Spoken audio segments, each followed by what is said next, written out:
It's nice that the producer is the only person in my life who's ever said, that my face is beautiful. So that's great. That's a great way to start. No, my mom's never called me beautiful either. Chaos going No, up no, no. against Sprout He right now in he he meant Inferno. your mum's face was beautiful. Not that's what Ah, he was okay. saying. All right, Misty. That's fantastic to know. Yeah, sure. Let's see. Let's see. It's so weird because they can't hear him. So you basically just talk to Yeah. yourself for a minute. That's what I did for the first 6 rounds in the previous cast too, so it's okay. But Sprout That's versus true. Chaos, of course, not the Danes, now they're the Germans. They were the Danes for a while. I mean, They weren't even majority Danes then. well, they were the only ones that you cared about were Danes, so they were the Danes in your heart. Danes versus the Swedes, whatever. We're not starting off Sure, why strong. not? Okay, Chaos have got 2 players with utility. They look to be going for a, standard default across the board. 3 players from Sprout actually on the B side going for an early gamble stack over there. Not even actually aggressively peeking out, which is surprising. That's normally what you see. Sprout playing a very defensive default across the map with, even on A side, they're not looking for any information whatsoever in mid. So this could come back to bite them, quite frankly, if Chaos realizes it, but it seems like Chaos, with 4 players in apartments, they're pretty hard committed over towards this A side already. Yeah, this is where Spitty is running as fast as he can to try and get back. It's all going to be left on to Dennis in a good position. Actually, can he fade back in? Now, this could be worrying. Searson's also managed to pick off 2, but thankfully, DGL was actually in the backline. Searson still surviving. Mervin will help him out. Searson's just hit a crazy shot as well, snapping onto the last man. And well, it's left all onto DGL, looking to try and do what he can here, but 31 HP, doesn't even have any armor. Faven also waiting, ready for this final frag, and Searson has just gone absolute beast mode. I almost want to say that should say 4 kills, because I feel like Mervit almost stole one of them away, but I think, like, all jokes are, like, but I think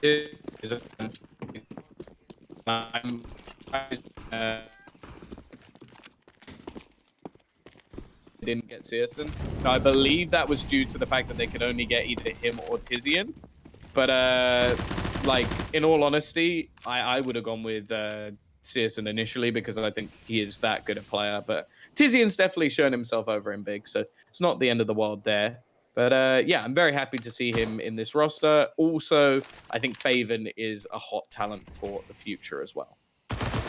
Right, so Discord wasn't working, so all I heard you say is that Faven is a hot talent for the future. So I'll just and say... I've basically just been brown nosing Searson for the last minute. I know you like to do that.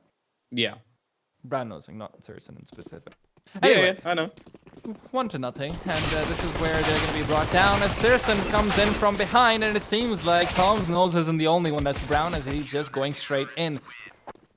Very quick little wipe up, as Sprout will not really lose too many players. Searson does get taken down, but with the amount of money he got for getting in there, that's perfectly fine by him.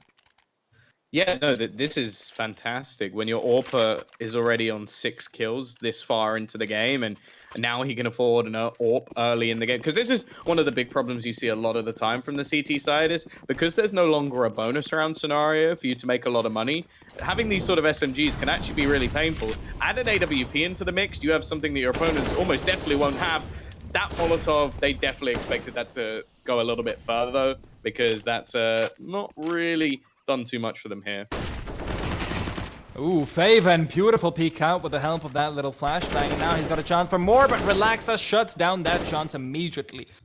Searson will be the sole defender of the B side temporarily. Barton takes down Dennis as well as he was coming in from behind. Searson sees players coming his way. Utility has been deployed with a minute and 15 left. He doesn't really have too much to work with. Brought down to 21 as well, courtesy of that Molotov. Yeah, back into the 2v2. All in all, though, considering what this isn't bad for the C side. The AWP is still standing and holding on to the B site, and Merbit's still going to be rotating in here. Now, if he can catch one of these guys just before they go around the corner, no. So it's definitely going to be tough, and actually it leaves them without that much information because the T's have walked so far. He already thinks they are still in mid. Now he will hear all the footsteps. They've actually got round to the site, and now Searson will think about rotation. Plesson's in a weird little situation as he will actually be pushing forward aggressively because he knows that, you know, Searson's coming over from the other side. No, he goes into apartments. That's where he's expecting them to come from. This could be deadly because Relaxa can be taken down by Searson pushing up slowly as it does mean that Merbit, who's now playing in from Boiler Room, he pushed all the way through. And now he's going to have a man behind him. Plesson gets that kill. It's a slow play, but it works out for them. And that means that Searson just needs to back off to safety. And what do you think about how Chaos is playing these rounds out in particular? I feel like this is looking slightly haphazard. So a bit early to call it, obviously, but not some fantastic signs of life coming through from them. The first round as well, you saw them not really able to get Dennis in the confusion around the smoke. And right now, not really. I wouldn't say that they're 100%, you know, getting the right reads on the map. I think it's quite early to tell. I think well, I hate them about to use this word, but the first like buy round where the CTs have their sort of leftover SMGs and the Ts have their AKs is always going to be chaos. But oh, sure, you hate saying that. Hello, Searson. This is the lone AWP. He just found a kill straight through the smoke. I don't know if you saw that. Absolute filth. And yeah, now this round really gets called into question. Bear in mind, there's still players on the other side, on the CT side, that have Kevlar. They can look to try and retrieve some of this weaponry. They've also pushed up Faven, and I like this. He's spamming off some shots. The fact is that they haven't fallen for the bait. Spinny's going to be burnt out of the corner. He manages to get to the other side, though, so not that problematic. And, well, the AWP has now rotated over onto A. You can almost expect that the T side are trying to avoid it as best they can. Oh. And Searson just picks one out of the air. A little duck hunt going on for you. If I'm not completely mistaken, as Speedy will probably be taking the duel soon, DJL does win it out, so it's a 2 versus 4. But if I'm not mistaken, Searson got those 2 kills because of a misthrown Molotov that was supposed to land at his feet, but ended up going a little bit to the side, leaving a slight gap, which allowed him to stay his position within the carts. That is obviously not ideal. Searson, though, getting his 4th kill, and right now he could very well even be looking towards an ace. DJL going over towards that B site with a bomb. Now rotating away, saying that at the very least, if nothing else, I don't want to give him that ace. So Searson seems like he will have that taken away from him, and DJL just wants to save this AK moving into the next round. Doesn't really want to try and go for any heroics. It's always really nice when you say how good you think a player is, and then they go 11-1 in the first 4 rounds of the game. Like, it really does make you feel like you actually know something about Counter-Strike, which is rare for me. But yeah, Searson just popping off. Like, absolutely popping off with that AWP. Got it in early. Didn't do too much in the 3rd round, but when given the opportunity, he's taken complete control of this game. Currently, more kills than this whole team combined, +5, which is just filth. And the T's are now left in a troublesome monetary position. Winning that 1 round, it's not a reset anymore. You can't really call it that, but they basically put themselves in a position where they win 1, they lower their loss bonus enough that when they now lose 1, it's kind of like, okay, we don't have that extra bolstered cash to give us the chance to buy. Mirabit waiting for the push to come through, switches out with Searson. That's the man you want on the hot seat every single time. Clips Gustafsson as well, but Gustaf, well, he's looking to get fancy with the Deagle, but Searson says, I've got one of those too, and I think mine works slightly better. Oh my god, Searson!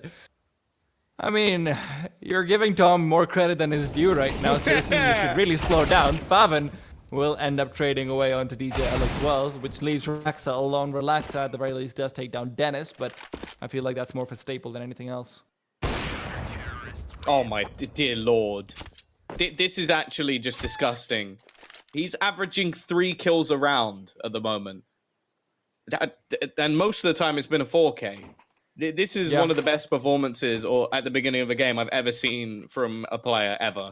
Like, he is absolutely trouncing Chaos at the moment. Bear in mind now we are going to see a buy round coming in, but for him to have 15 kills and the rest of his team combined to have 7 is a joke. That's really cute. It's really cute. In all fairness, I mean, you can't really get kills when literally all of the kills are taken up by Saracen every single round. This is one of the few times when you can actually say that. I remember when people used to use that excuse for Simple. So Saracen, congratulations, you're being compared to Simple right now on this broadcast. He has the same amount of kills as everybody else in the server. I'm more laughing at how long it took you to do that, Mats, than anything else. What? No, I could only say it then because he just got an extra kill, and now it's ruined. So it was literally that 20-second window where I could say that, and now it has gone. So I waited for that. I will say I waited for that, but I don't care because that is a ridiculous stat to have in round number 6. But as said, it has been ruined. For him, I don't think he's going to mind too much because the rest of the team have now come to life. Faven has started to double up. He's now second on the board, 5-1. Like, it's not like anybody's performing badly within the Sprout roster. It's just that Searson really is popping off at the moment. But yeah, it is very nice to have only mentioned 2 players on that team, and combined they have 21 kills within 6 rounds. But what's slightly more, worrying is the fact that I just realized that on the side of Chaos, other than DJL, every single one of their players, we've only named them one in this broadcast, which really kind of talks about how much impact they're driving. And yes, I was counting. Merbit, meanwhile, has been put under a slightly hotter seat, and it seems like Saracen will not be granted full reign over the map, and his team will be allowed a chance to really get a few bullets in here and there as well. But this is where the pause comes through. Good time. Saracen was heating up a little bit too much. Can I just point out that you basically just said that you counted to 1.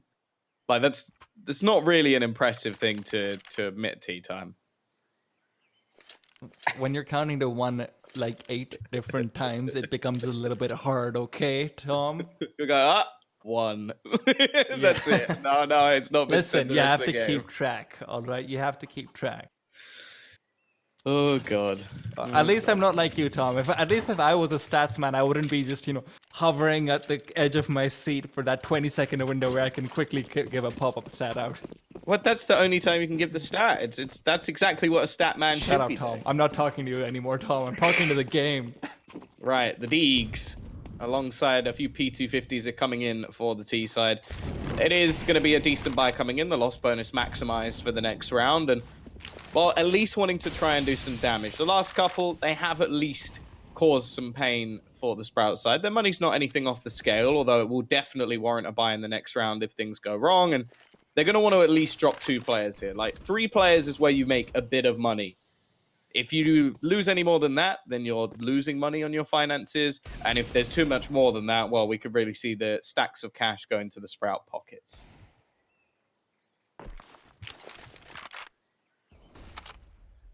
Chaos is playing so scared as well right now. I mean, you just look at how they're positioning. They're really just hoping for Sprout to start pushing forward.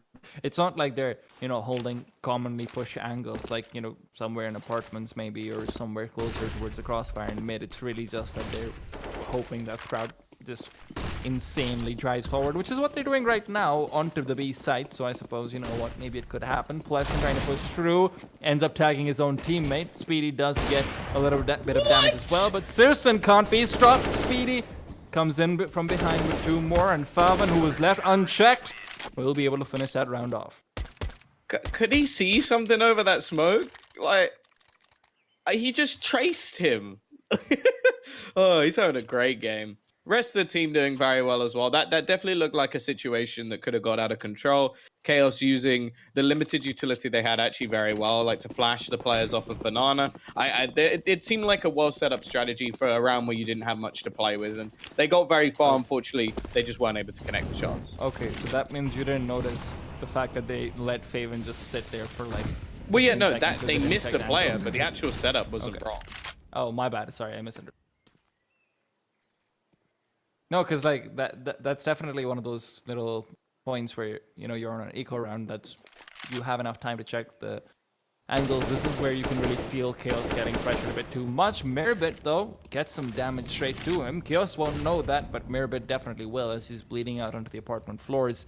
Speedy holding a close angle on this B side. He's been very effective playing from that area so far, but Pleasant now he's looking to light up the scoreboard and the B site. Speedy left alone to try and fend off a few. Flashbangs avoided, and he gets 2.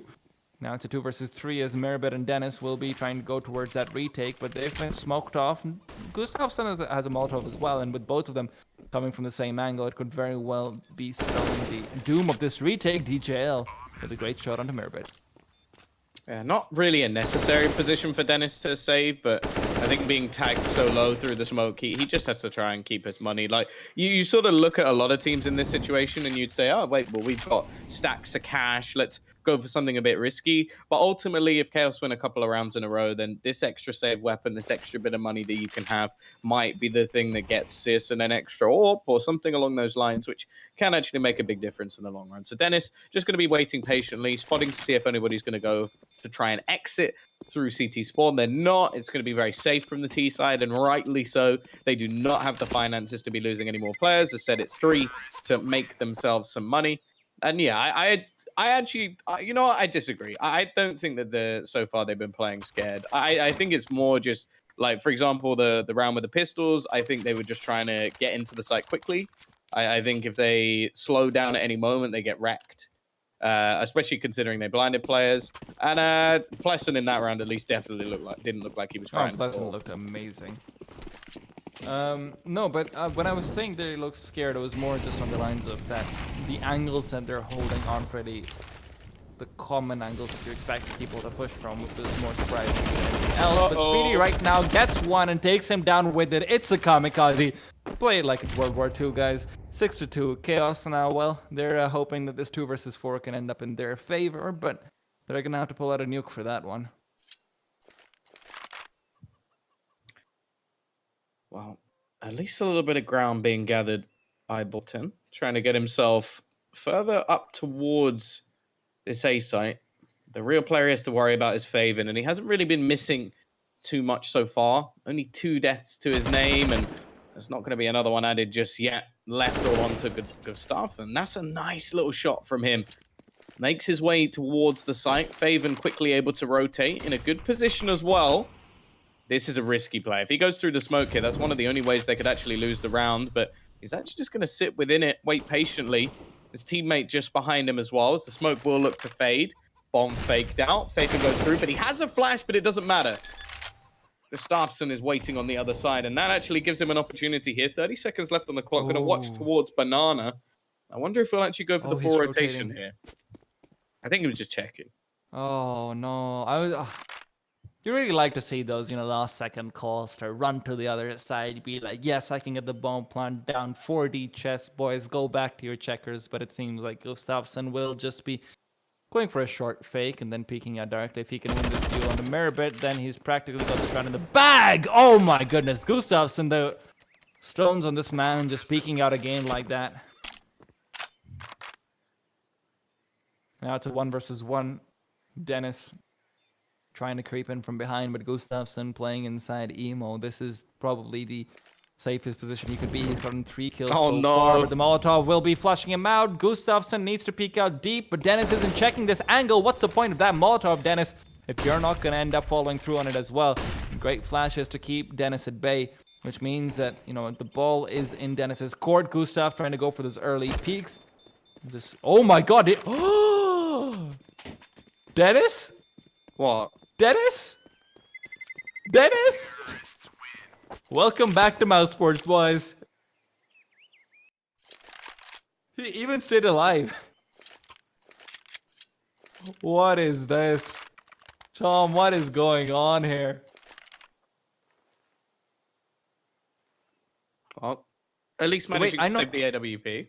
No, I know what happened, actually. Dennis was too far away to hear the burning sounds, which meant that he didn't realize that he wasn't playing Emo early on, because Dennis was actually checking ruins immediately after throwing the Molotov, and he went over to new box. Dennis thought that he was full HP. He didn't realize the amount of HP advantage he had over the player.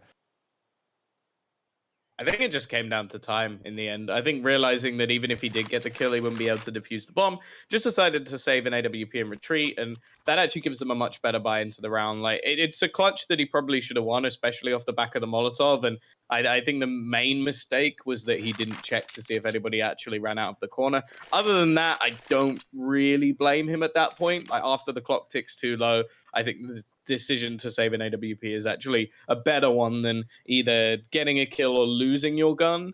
like the value for them isn't really there that much.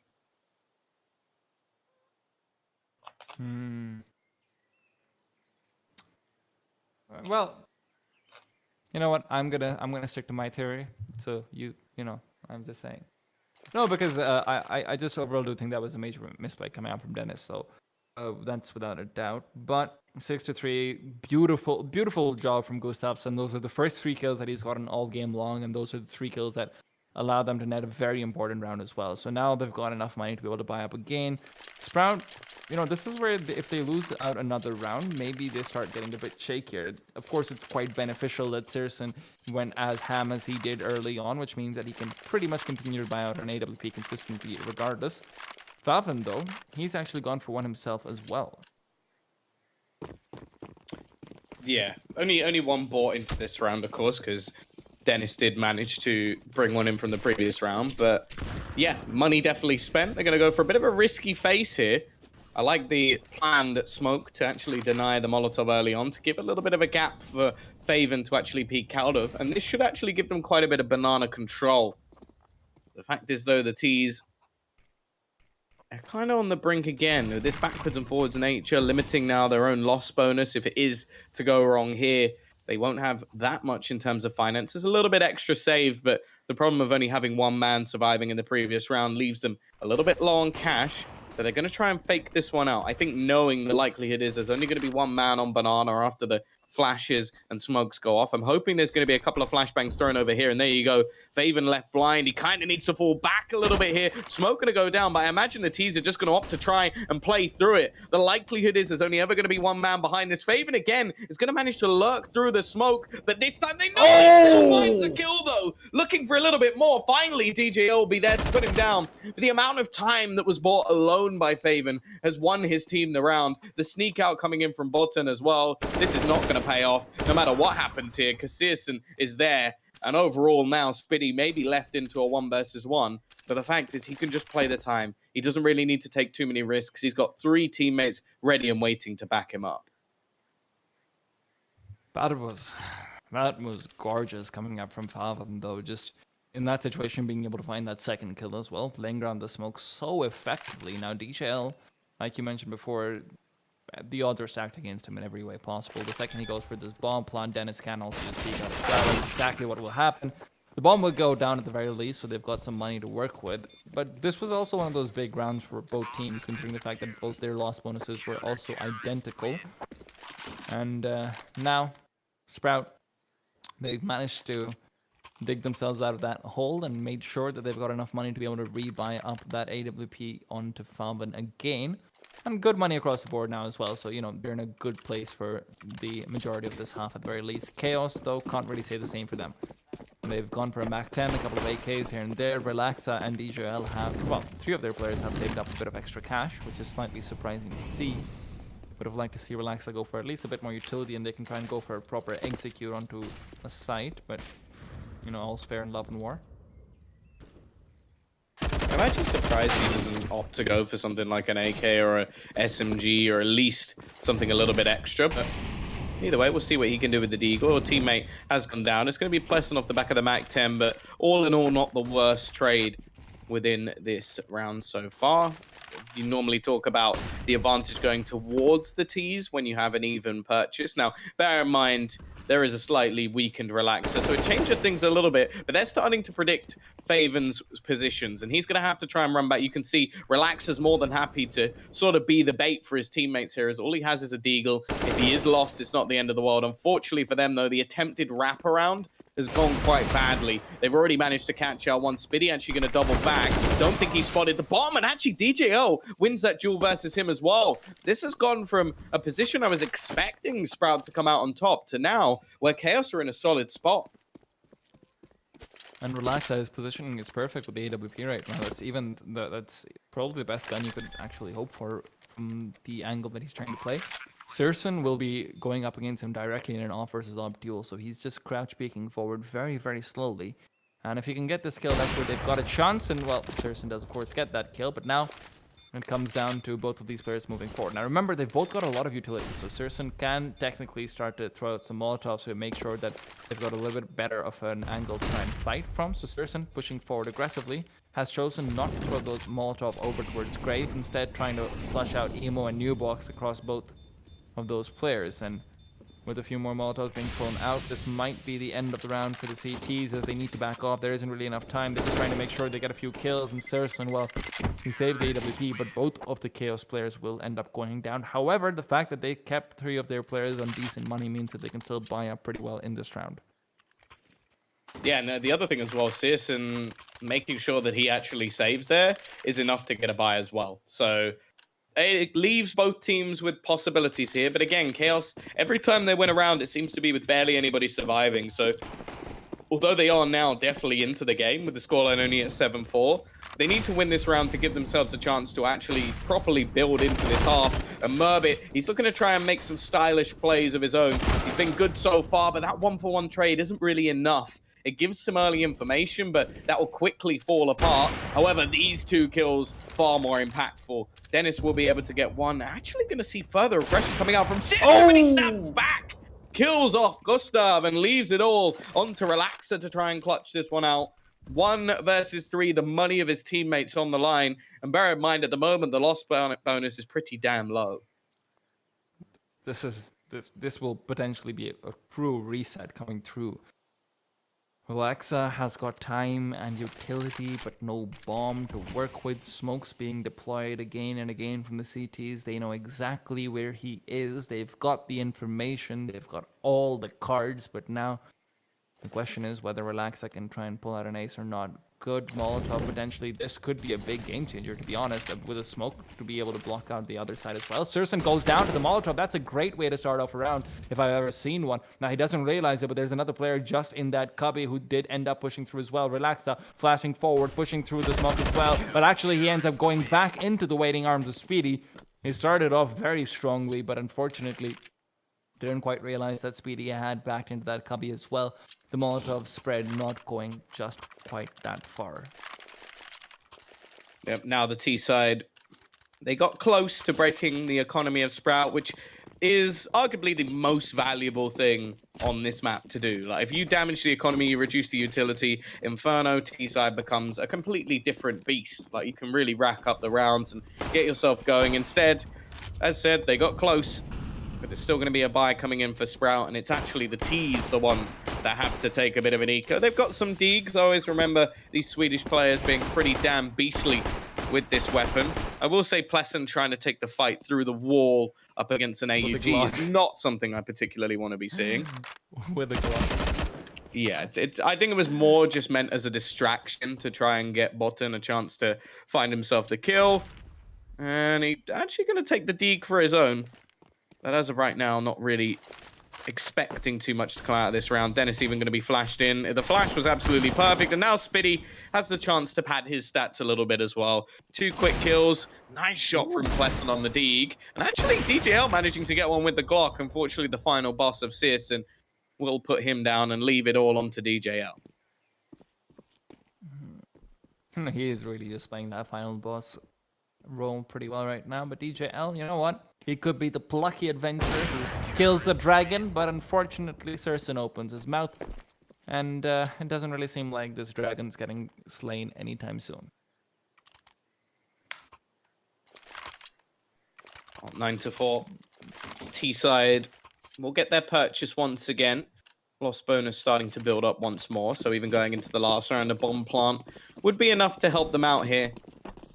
Even still, they're going to want to get these last couple of rounds. A pistol round could be enough to put them to bed. If not, but at least for now, it's just going to be a utility battle. I'm a big fan of that nade going over the top. Like, a lot of pros are doing it now, and it really is effective at just catching out these T's. And actually, they're going to go for a little bit of aggression here, try and take some control. Faven still wanting to try and pad his stats a little bit, spots out his opponents, and more utility damage going to be coming through. So much nade damage done to the side of Chaos before they even get towards the site.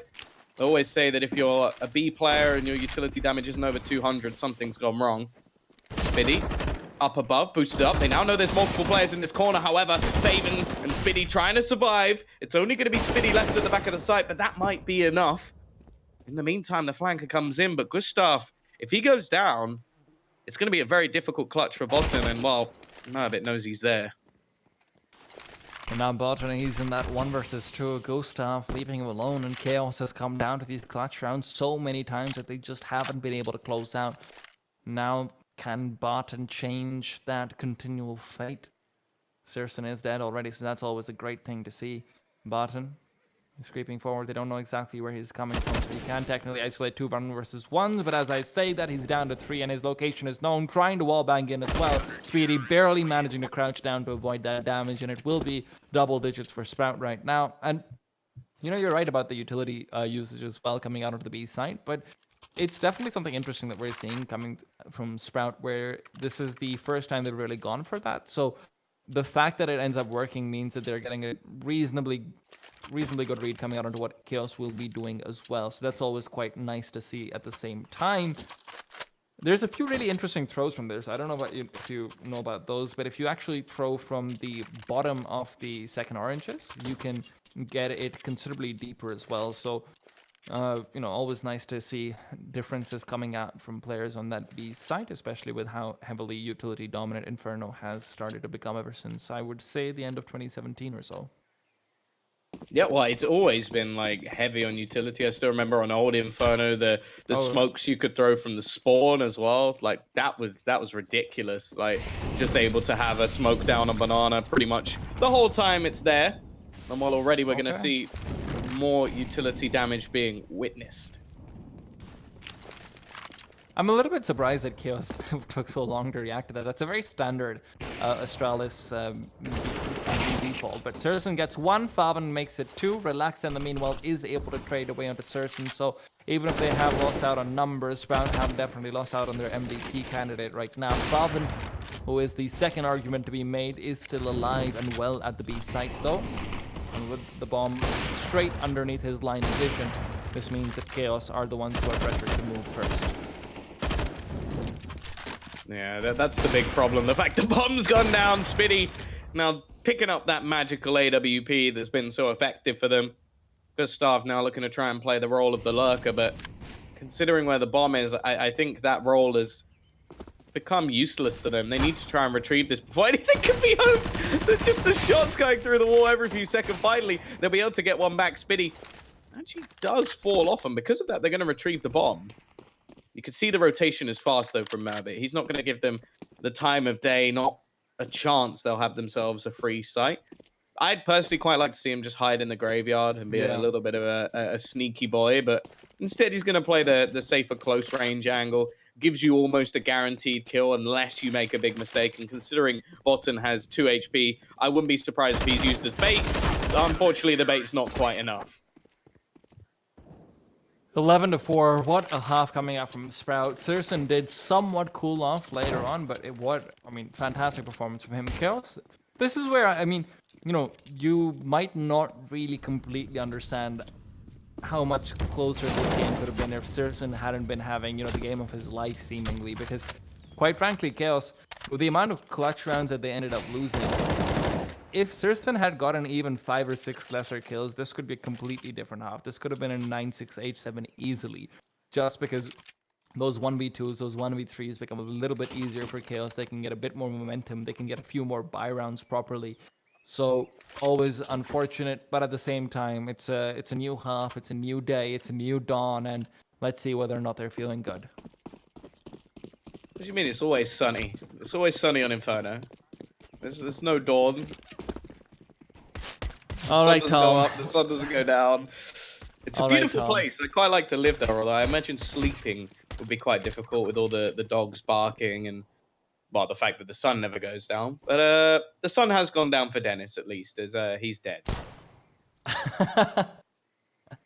Okay, fantastic. At the very least, you've got somewhat of a poetic soul, I suppose. You know, he's dead. No, but you know, I feel like you're missing out the biggest point. The fact that there's always, you know, terrorists and counter-terrorists running up and down the streets of Inferno, shooting their guns and blowing their bombs. I'm pretty sure you wouldn't want to live there. Oh, I don't know. There's a few places on the map which, like the apartments, they'll just wander past. It won't be too bad. Either way, enough theorizing about living on Inferno. Faven's got himself another kill. It's the P250 in his hands. The mini raid boss, but Relaxer will put him down. Spiddy eventually there to trade, but they've got to get this kill quickly, and they will. Botan goes down, turns it into this 2 versus 2. The bomb's going to be planted without any resistance.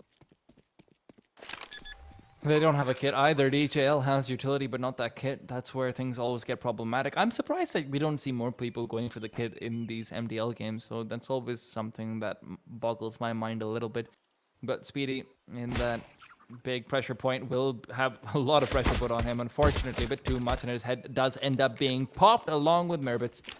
Quick 2v2 goes in the favor of Chaos, and they make it look easy right there, so at the very least they start off strong, but Sprout with the bomb plant, well, they can get that buyout pretty soon.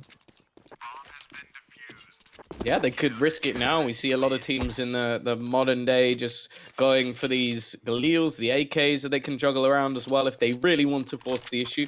For Sprout, it's not really necessary, mainly because they have a big round buffer, but you can give the counterpart there. Like, why not give it a go? They've got a round buffer. They can look to break the economy early. The CT side won't have any finances, and that'll pretty much, like, I would say if they win this round, the game's almost dead. Like, it's very difficult for Chaos to come back from that. They probably end up going for a force buy of their own, and look at this. Fast play coming in from the T side, looking to try and wrap around the arch side. A quick rotation coming in from Botan, and they will look to try and spray them down from the library. The thing is, though, they've already got themselves right on towards the site. Botan's timing, though, is good, but he doesn't know there's another man behind him, and that's going to be an easy kill for Spiddy just on the Glock at the moment, and eventually now gets a gun of his own. They should be able to get the bomb, but the problem is they've left it behind. It's on the floor. Yeah, that's always a bit of a problem when you're trying to get it down. Gustav finds a side of Cersei's head. The EJL will continue through into Speedy as well, and now Faven with his 2 HP will be saying goodbye to the sweet, sweet world. But this is where, I mean, the flip side is also true. That Sprout, okay, fine, you've got a round buffer. Why waste it? You know, why risk it with why risk giving the lead away to Chaos again in what is theoretically the favored side of Inferno, although that's always up for debate depending on what team is playing at what time of the day.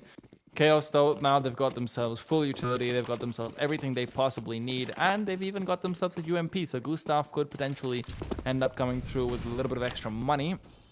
11-6 is always a bit of an interesting scoreline, especially when the 6 is the one with the money to go. It seems like a big gap, but really it can close in just a snap of a finger. Faven going for some pot shots through the smoke, all of them unsuccessful so far, but Chaos, they have gone for a little bit of aggression. Pleasant pushed forward with the AK.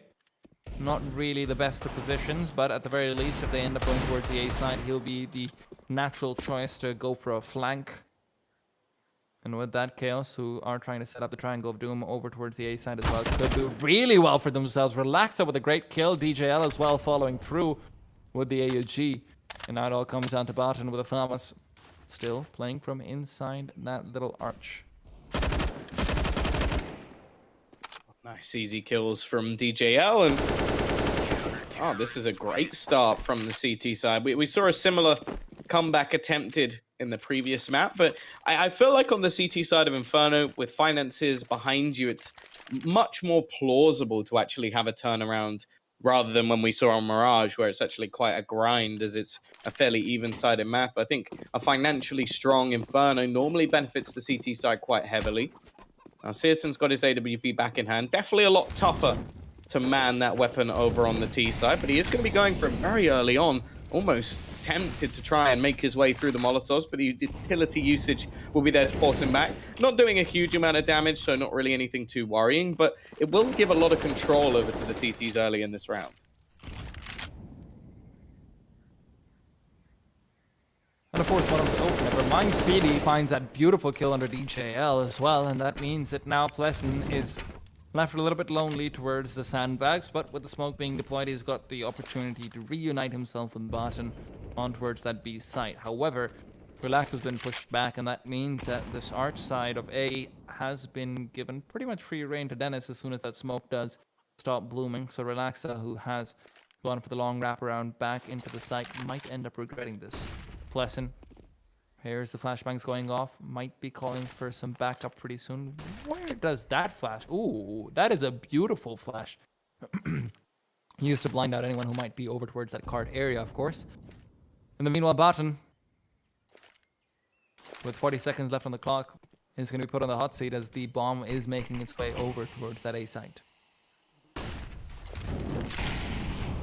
Yeah, Famas definitely not the best weapon for this. He is going to spot it out, but likely just try and slow them down. He's managed to keep a lot of his utility, but they go running straight through it. Spiddy already managing one. It is going to be left on to Relaxer to try and save this, and Dennis should be able to close him out. In fact, it's Spiddy to do the work. Good timing on all of the pushes coming in from Sprout. They definitely hit that perfectly, and Pleasant, he's got no choice. He's got to just hold on to his gun. You can see the rest of the team financially a lot stronger than he is. So keeping that gun in hand will actually make a difference for them having a strong buy in the next round. That is just, honestly, that's just unfortunate. The fact that he threw the Molotov when and where he did, because of course the Molotov spreads in the direction that you throw it. So if he'd actually ended up bouncing it off the wall adjacent to him rather than directly throwing it onto the ground, it would have spread in a way that it damaged all of the Sprout players. But because of the throw that he did, it left a little bit of a gap in the Molotov initially, because the spread, of course, takes a little bit more time. So that ended up meaning that Sprout could run through with relatively practically negligible damage being dealt to them by that Molotov, even though technically that could have been the complete round-changing utility being deployed. So Sprout, a little bit fortunate, but definitely capitalizing on their fortune and their serendipity incredibly well. Well, 12-7. Got CT side still able to get a strong purchase, as mentioned. Utility taking a little bit of a hit, which is especially worrying on someone like DJL, because not having an incendiary could definitely be a bit of a problem. But either way, we are going to see them just throw out all their utility. Speedy taking a lot of damage, but actually manages to find the kill initially. That trade really isn't going to be too bad at all, because especially on Inferno, those opening picks can really sort of change the way the defense works out. At this point in time, the CT side are completely set on leaving DGL as the lone defender of this B site. If the T's go pushing into this direction, even if it's a 1-for-1, even if it's a 1-for-2 trade, they'll have themselves set up in such a good position on that bomb site.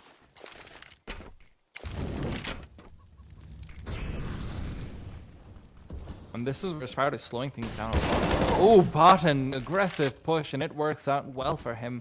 But it also leaves Dennis a little bit of space to now push through the smoke over towards Art's side. If he continues his push forward, he could have caught out 2 players, but now instead he's forced to go for the lurk. He does hear Barton, though, and Barton with the knife being in his hands, that's the misfortune. Oh, no, this is perfect. Yeah, for Sprout, it's perfect. Because now this... Dennis can cut off anyone coming their way, and they've got the full control of A site. Yeah, actually, the other players going past ends up helping him out quite a bit, but Relaxer has a chance to really do the damage here, catches the shot to Sears, and that's the most valuable round, or valuable kill of the round so far for sure. Faven now left into a clutch situation. Nade thrown out, maybe expecting people to be a bit closer than they are. He needs to spray down multiple players here, and unfortunately for him, it's only going to be the one. Another round comes onto the board for the CT side, but once again with a bomb plant and the extra money saved, the T's will still be able to purchase. Tom, do you know how many kills Pearson had at the end of the first half?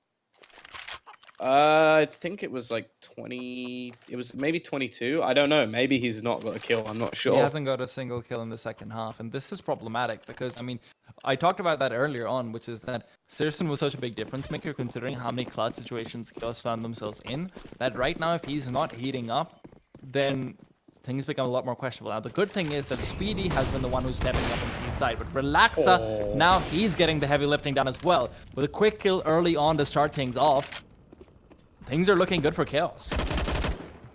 Yeah, for sure. An impactful kill. Getting this double up setup in. Now, both teams' economy right on the brink. T side are the one with the loss bonus, so it definitely wouldn't be as bad for them if they were to lose this round. They'd be back very quickly, whereas the CT side in quite a bit more trouble. Smoke's actually going to be going out. A little bit of a crisscross to try and take some control here. Counter utility being expended. DGL trying to spam through, and Spitty unable to actually connect onto him. They've now used an awful lot of their utility and not really gained anything for it.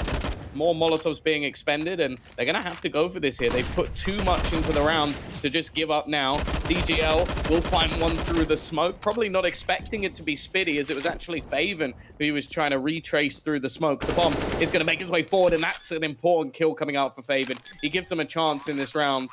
Searson can now make its way to the back of the site in a more defensive spot, and this is where I expect him to get that kill.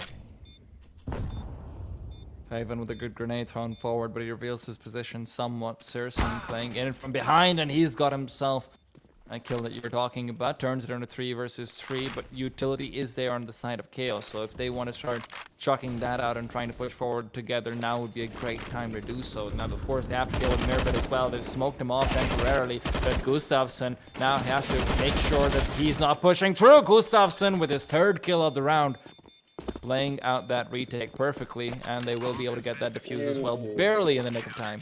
And, you know, fantastic retake coming through from Chaos, but at the same time, Sprout maybe misplaying that just a little bit. Well, I think all the pressure actually ended up being on Searson. Like, he gets the first kill, but the second one is actually Gustav peeking out into his crosshair.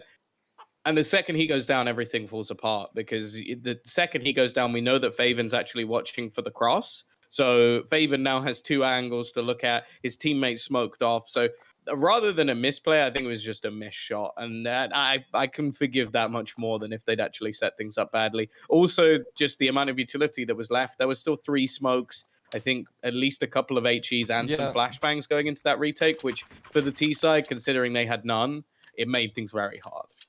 No, that's true. You're right about that. That's always a problematic situation that you'll find yourself in. And honestly, just with Mirbit being blocked off the way that it was, it very much did become a little bit of a 3 isolated duel situation more than anything else, which to some extent you can criticize, but also it's hard to get away with anything but that when there's that much utility on the other side, like you mentioned. So they've gone for a partial buy on the Sprout side. They've kept enough money to be able to buy it in the next round, courtesy of that loss bonus. Whoa, okay, Plesson. Okay, Plesson. I think this is where they should have just gone off the back of that. Obviously, this is very easy for me to say using the map to see that at the time there was actually only 1 man there. But now there's going to be a second in the form of DGL. Lots of utility just going to be thrown out, trying to leave these players blind. Shot missed initially. The Molotov's going to go onto the site for DGL in an off angle. Nice shot from Spitty. This should at least give them some sort of bomb plant, make a lot of the money back that they just spent going into this round. And now they can try and fight this after plant. I think they're going to have to be fairly aggressive here. Faven will be, and manages to get himself a kill already. There's now an AWP down on the deck. Unfortunately, they're not going to be able to retrieve that. Gustav just trying to find something through the window here. But all the players, either without head armor, without utility, or low, is going to make things very tough for Sprout. That kill's definitely going to help, but unfortunately, Relaxa trades it away immediately, and Searson pushing forward with the Mach 10 will be unsuccessful.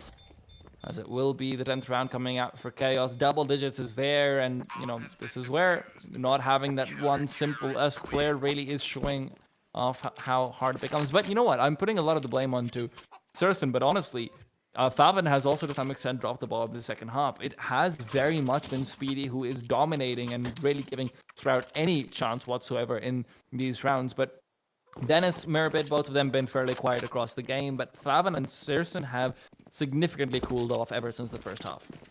Well, yeah, I think the most surprising one, especially going into the second half, is Dennis. I think he's normally the player within this team, at least when it initially started, where he was meant to be a caliber above, at least based on experience and knowledge of the game and how long he's been playing. In this game, he's been kind of out of it, where again, you can give someone a game off every once in a while when you're winning, but when things start to go bad, that's when you need someone like him to actually step up to the plate. Searson waiting, hoping that somebody will hand him that initial frag, being patient, but the Molotov is going to force him off of the angle, and it gives a lot of information over to the CT side as well that, okay, there was a man just waiting on the other side of the wall. Yeah, there's a point where veteran just becomes old man, So Dennis definitely, kind of playing with fire over there. But we know he can perform incredibly well at this level, especially in online games. That's always been true to him. Although there always have been intimations about how he can sometimes be a little bit more questionable, a little bit more shaky when it comes to, late stage land games. But right now, this is his time where he needs to really start to shine out a little bit brighter. Quick takeover towards the A side. It goes. Relaxa, waiting for the push to come in. But they've actually gone for the, good old switcheroo. They're going over towards the B side. Blessin missing that shot's going to come back to bite him. As he does go for the second, misses another one. Straight in a row, and Faven and Dennis will both capitalize off of those missed shots. 5 versus 3. Has to be a save. Has to be a save. Yep, CT side straight away. Fade away out of the round, and you cannot blame them at all. Relaxer will at least be able to drop one, and then there's going to be the question of DGL maybe left with a bit more of a dicey buy. It is going to be the minimum loss bonus, so he might have to go for a FAMAS, an SMG with all the extra utility. That's all they can really hope for here, but that's a much better round, a thought-out round from Sprout. A position they haven't really exploited so much so far. The setup was quite lucky, I will say. Like, you're not always going to have someone completely leaving arch side open like that. And I think that was more just a gamble from Relaxer that they were about to try and duck back in. Unfortunately, that not being the case means that then there's the free flow. And okay, sure, there was DGL and Pleasant not able to connect their shots. But I think even if it was just like a 2-for-2 trade or something of the sort, there was no way they were getting back into that round. 13-10. The CT side, I would be very surprised if they don't buy here, and you can see there's going to be some weapons juggled around. I wouldn't mind seeing maybe Relaxer actually dropping a UMP or something, but he's actually going to be the one that goes for utility, and yeah, an MP9, basically the same thing. But money is definitely getting a little bit more dicey for the CT side. Hoping to see a slight change of place coming through from the MP9. His Pleasant will actually be shot down heavily by that grenade, and Mirabit is able to follow through.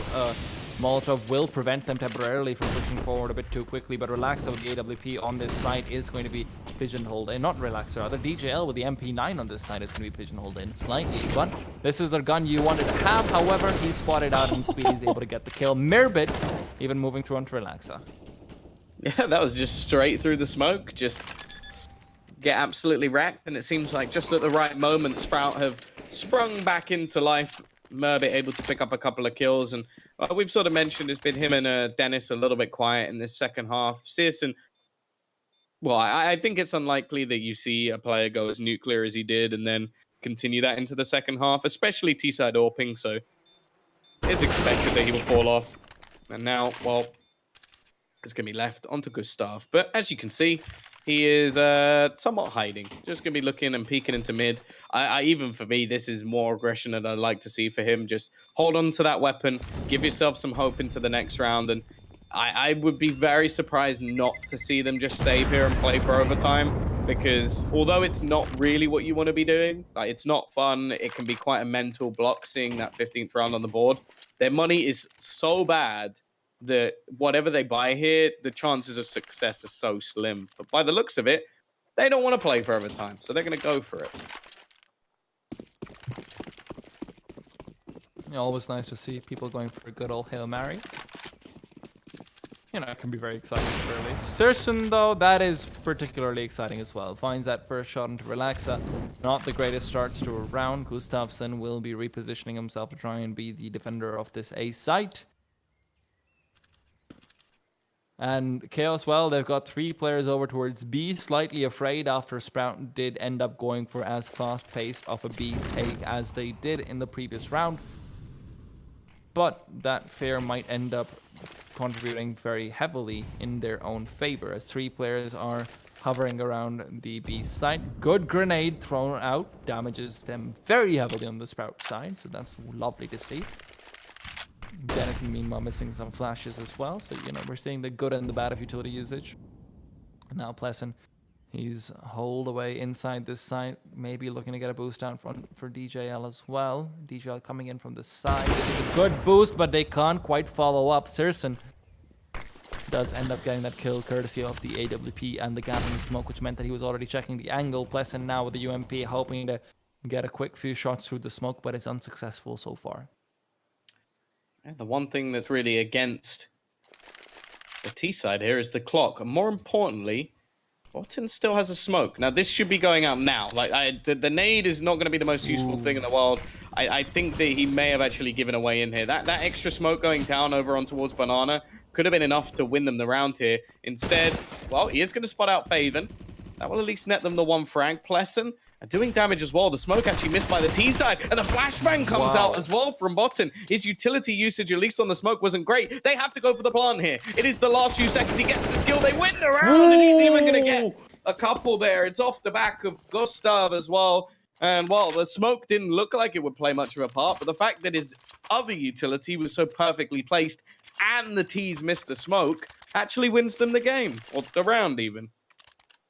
That was incredible, though. I mean, just the amount of coordination needed to pull that off. And you're right, the smoke wasn't great, but even that ended up working in his favor. Probably not on purpose, but he ended up being able to see a player through the smoke before the player saw him. So that's always fantastic, especially when you're playing with CZ. So, you know what, Sprout, unfortunately not able to close things out, but credit where it is due to Chaos for being able to pull off that fantastic team play. And Sprout having a couple of players caught off guard with a utility in their hand, maybe just expecting to have already won the round, but finding out that reality can be disappointing. Well, T-side now need to try and bounce back. Still got plenty of finances, so they were invited to the next round. And there's the Searson we know and love. Smoke quite badly missed again. Gonna leave quite a gap for them to play around. Pleasant will be able to get one. The jump up from Faven is good, though. And the flashbang of Searson helps significantly. Dennis lurking once again. Manages to get one. And that will be enough. And also, the bomb. This could be interesting. This kill, if Relaxer gets this, really could change how the round goes. It is going to be the double back coming in, at least from his teammates. They finally managed to retrieve it, and they will get themselves towards the site.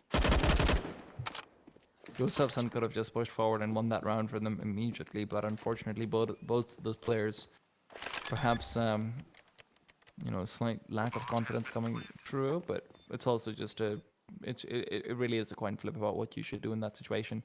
Now they're trying to figure out whether it is a better idea to save and go for that overtime play, or should they just try and go for this right now. Personally, they've got kits, they don't have utility. This is where there's not really enough time to try and go for this play, so they will end up backing off. Now, Sprout almost lost that round over there by leaving the bomb in such an open position. That could have gone either way, definitely. Yeah, I would say from the CT side point of view, though, that they didn't know the bomb was there. So, oh, they didn't? Okay.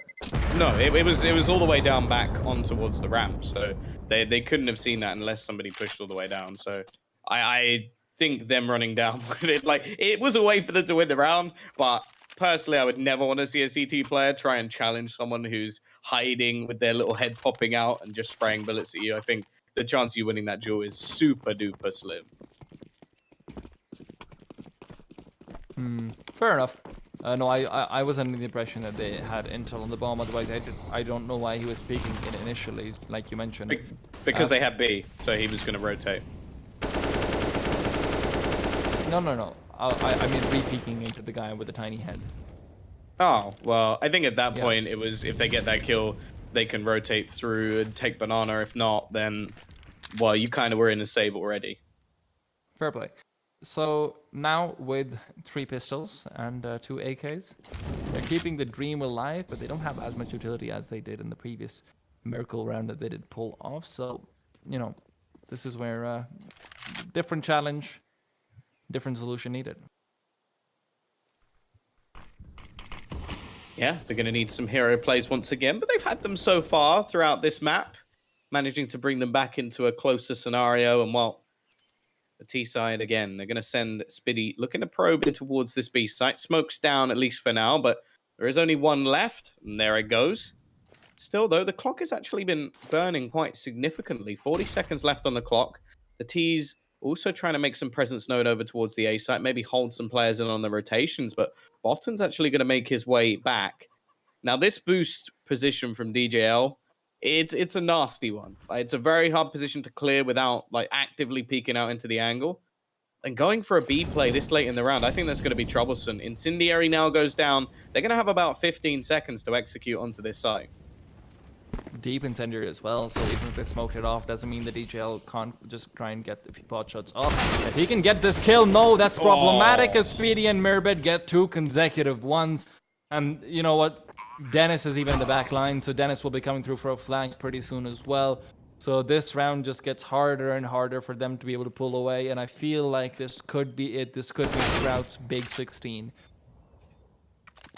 Yeah, no, I honestly, the fact that they managed to like get away with that with so little time left on the clock, it shows how much confidence they have in their T side. But that made me almost have like a mini panic attack because I think they got those 2 kills with 7 seconds left. They planted the bomb on 4, which for anybody who doesn't know, you need about 3.5 seconds to get that bomb down. So they really did leave it as late as humanly possible, but they managed to win themselves the map. They had a stellar CT side, Sis, and had a really good game in the end. And, well, they close out the map and get the points. That's all that really matters. No, absolutely. It looked a little bit shaky. Chaos had a few, shining moments of brilliance as well. But at the end of the day, they just weren't really able to, surpass the massive lead that Sprout had been able to accrue early on. Very similar to what we saw in game number 1 between Vitality and Virtus.pro, of course. But let's see if history will repeat itself a third time as we head into the next game. We'll be back very soon. Stay tuned and don't go anywhere unless it's to go get yourself a can of that sweet, sweet nectar of the gaming gods, Mountain Dew.